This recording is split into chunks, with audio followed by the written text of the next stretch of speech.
Hello fellow YouTubers and welcome to this channel.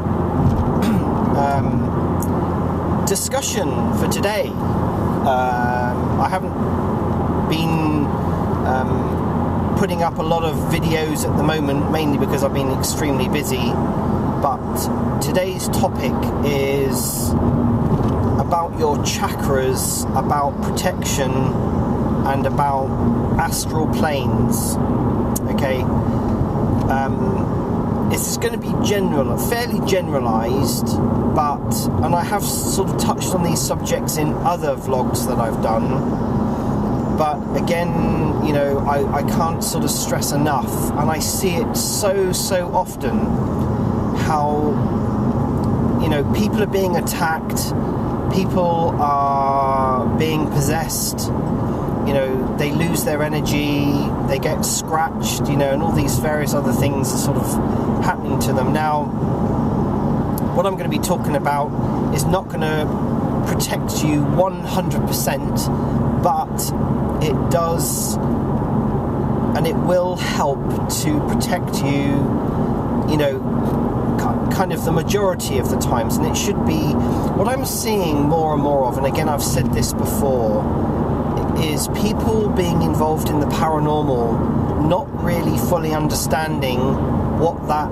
entails, or what the effects can be, you know, the after effects, if you like, of delving into an area that people don't really understand. They see people doing it on TV, they see other people doing it on YouTube, and they just think, oh, you know, that's okay, you can just go out and download an app and, you know, get a ghost box or whatever, and that's it. You can start going around asking questions and doing investigations and such, like, you know, wandering around graveyards, wandering around sort of, you know, disturbed houses, and, you know, people who have been possessed, and, you know, all of these things, and it kind of all lumps together into one big thing, as in, you're dealing in the paranormal, which is not really tangible. Your body is a tangible thing. Your body has also got links to the intangible, as in the paranormal. Naturally, we have those links. Those links come through spiritual channels. Predominantly, most people have heard of chakras. You know, all of these things are kind of linked together. Your aura, for instance, is a protective layer. It's an air. It's something that's around, that every human has, and it needs to be maintained. There are levels of protection that everyone should be doing, and I know I keep going on about this, but people are not. I don't see people doing this kind of stuff, and I know of people myself who don't do it. They think it's, you know, it's being classed as an entertainment.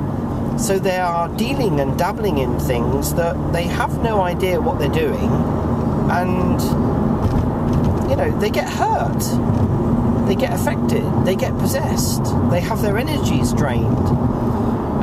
And I see the after effects of what are happening to people, and, you know, I've kind of struggled with trying to put this into an easy and explainable thing without sounding a bit kind of woo-woo, as someone else is saying, you know, that it all sounds a bit kind of unfeasible, you know, a bit too far-fetched for most people to grasp. But it's you're dealing in energies and spirit levels and astral planes that I know personally exist and have done for a very long time, because I was trained in this many years ago. You know, and whether you like it or not, if you wander around a graveyard, you are going to be picking up a lot of negativity, a lot of angry things, as well as positive. I'm not saying it's all negative, but what we're protecting ourselves against, and should be protecting ourselves against, is the negative stuff. Now, whether you like it or not, your chakras are there, your energy centers are there. They all have their own purpose. They all do different things, and you have several of them. They've got to be protected. Some have to be left open for you to actually operate on this earthly plane. And some are there, you need to close them. You need to have them closed most of the time, because otherwise you're going to get, attacked. Give you a really, really good example. My wife works in an environment where there's a lot of people coming in and out, and I know that there are people that work colleagues that will drain her energy because they have that effect on people. Excuse me. And so yesterday, a very, very positive, bubbly soul, that she is, she came home, couldn't understand why she felt absolutely drained of energy. And, she just felt lethargic, she was trembling, and to me, they're all signs of somebody who's a psychic vampire, effectively, somebody who's drained her energy. Now, that could have been, a customer that had come in. I'm not saying it was a work colleague, but, that could have been a customer who'd come in, and maybe, just her aura or his aura, just sucked all the energy out of my wife and left her, in a state that was actually quite negative.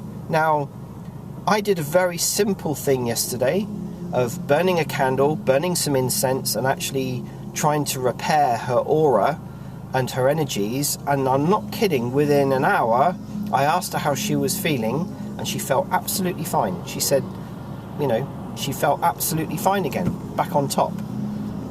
Now, had she been left, she would have been susceptible to, possession, effectively. I mean, there are energies around that look for hosts. If your energies and your aura and your chakras are either left open or damaged or weak, you're more than likely to be attacked, or have more energy sucked from you until it's really depleted. This is actually what happens. Now, it's up to you if you really want to believe this or not. I mean, it does happen. It is real, and I would advise anyone to really kind of look into. There are plenty of books around talking about auras and energy levels, psychic attack, and such like. I just advise you to read, up about this kind of thing, and you may then find a link between maybe what's happening to you during, after, the results of doing paranormal work. And as I stress again, you can do some very simple exercises to try and make sure that your aura and your chakras are in the correct state before you go into paranormal. And we're not talking about doing some wacky kind of, witchcraft ceremony or anything. We're just talking about, using your visualization to surround yourself with protection. And you have to, like an egg around you,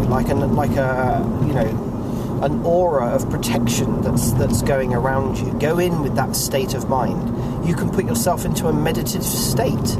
You can check by using either crystals or a pendulum to find out what state you are in before you do something, so that you can visualize a build-up of energies, or you can do something like burning a candle, using some oil or burning some incense, or to get you into that right state before you go in and start playing around with anything paranormal. And I'm lumping the word paranormal as in, anything to do with spiritual work, channeling, Ouija board work, whatever it is you're doing.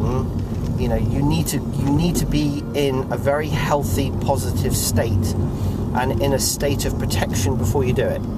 You know, that's what I'm saying. And you know, if you've got any questions, please do leave a comment down below or PM me directly. You know, I haven't got any problems at all with helping people out to try and, you know, help them to protect themselves.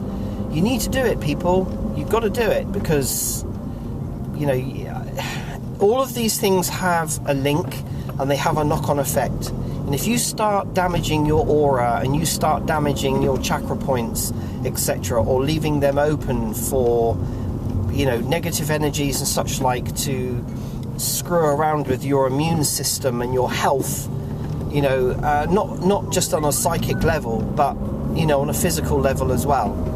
You've got to protect yourself. It's as simple as that. But anyway, interesting discussion. If you have any comments, then do please leave them below, and I shall see you again in another video soon.